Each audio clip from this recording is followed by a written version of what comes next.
Secretary Bello kanina, yung People's Congress. Tama rin ang sabi niya na hindi talaga magandang pakinggan na yung salitang Congress. Dahil dyan, ang proposal po natin ngayon ay pagpupulong, tawagin na lamang po natin itong People's Consultative and Participatory Assembly. Kasi pag Congress, mga congressman ang nagsasalita. Pero gusto nating People's Consultative and Participatory Assembly. Nandito po kami na makikinig po sa inyo. So, kanina, binanggit din ni Kaastra at saka ni Kabibot yung salitang Locaret. Hindi ko nga alam na yung pala yung tagapagsalita ng palasyo na siya parang tinatawag na Locaret. Well, alam po ninyo, meron akong alam na informasyon kung bakit po siya tinanggal o hindi na po siya pinagsasalita. Sinong mga market vendors dito? Yung mga may tindahan. Ha? Sabi sa akin, galit na galit yung mga market vendors, mga nasa palengke. Bakit daw yung tagapagsalita ng palasyo ay isasama sa hanay nila sa palengke? Yung mga nasa palengke nagsasabi ng katotohanan yon para makapagbenta sila ng produkto.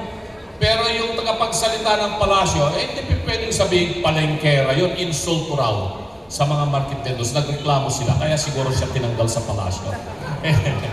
So huwag natin siya tawaging palengkera kasi nakakaya sa mga taga-palengke na sabihin ninyo yung tagapagsalita ng palasyo ay isang palengke. Tama rin sinabi ni Sec Bebot na Locaret. Na sinabi ni Atty. Vic Rodriguez. Anyway, ito yung mga nandiyan, si Castra at saka si Campeni, ang lalapit po sa inyo. Ipakilala po ninyo ang inyong sarili. Kung meron po kayong pinanggalingang probinsya, kami ni Kabibot, galing po kami sa Northern Luzon. Ilocano po kami. Bundo kami nga, Ilocano ha po. Paypay sunay na. Nasungada kami nga, Ilocano ay talagang solid para kadagiti ang tao. Solid po kami para sa tao, para sa bayan. Hindi po para sa kaning politikong gumagawa ng hindi maganda para sa bayan. Umpisan na natin ang partisipasyon at gusto namin mapakinggan ang inyong saloobin o hinaing o opinion. Salamat, Ka Raul. Palakpakan naman natin si Ka Raul. Attorney Raul Lambino.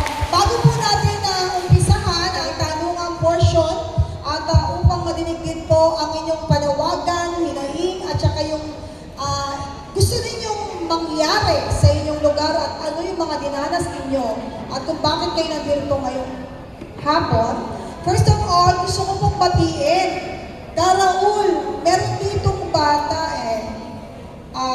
gusto niya lang magpabati sa inyong lahat. Solid dyan na talagang fans na fans siya ni Tatay Duterte. Umuwi pa daw sa umuwi pa. O sige, pass muna tayo mamaya. Napagod, nag-aantay kanina. But anyway, moving forward, tandaan po ninyo, yung sinabi natin kanina, walang maaapi kung walang magpapaapi. Tama ka, Asha? Tama. Ang word for today, tandaan nyo, Locaret. Locaret.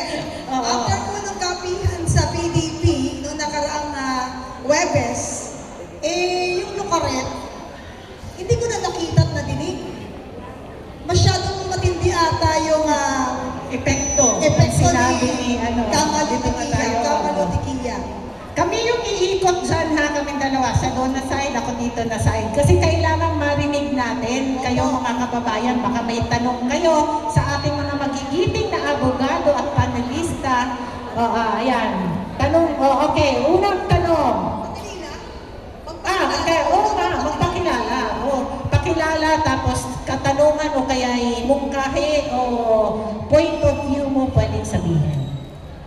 Una, magandang gabi po sa inyong lahat. Magandang gabi po sa ating mga kagalang-galang na mga bisita or mga tagapagsalita. Pag nakita ko sa camera, dadami na po kaaway ko kaya iniiwasan ko sa ano. Maraming salamat sa pagkakataon. Pero anyway, hindi ako ready at hindi naman talaga ako naabisuhan. Ako po ay magtatanong. But yet, anyway, thank you so much sa inyong lahat. Binigyan na rin ako ng pagkakataon. Ito po ay isang observation at hindi isang katanungan dahil nabanggit mo nga kanina pumasok ako dito mabait, baka mamaya abangan na ako paglabas ko mamaya. Ang sinasabi ko lang, mga kagalang-galang na tagapagsalita, is based on my personal observation. Pansinin po natin, meron na po tayong pinatalsik na presidente nung araw. At ang issue po sa kanya ay may kinalaman sa pagnanakaw, tama? Nakapagpatalsik ulit tayo ng pangalawang pangulo at ang nangyari po doon ay may kinalaman na naman sa pera. Tama? At meron na tayong ilang beses na attempt na magpatanggal ng presidente dahil meron na namang kinalaman sa pera. Tama?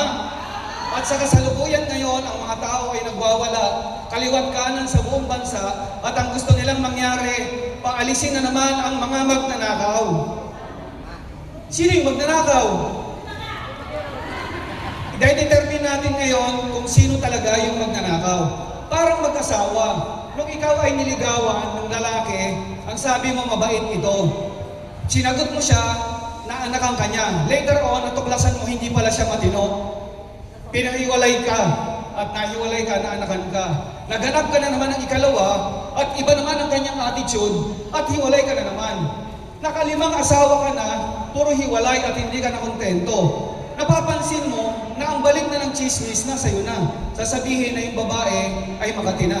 Samantalang ang totoo, naghahanap lang naman siya ng matino. Kagaya rin natin mga Pilipino na naririto, naghahanap din tayo ng pangulo o mga namumunong matino.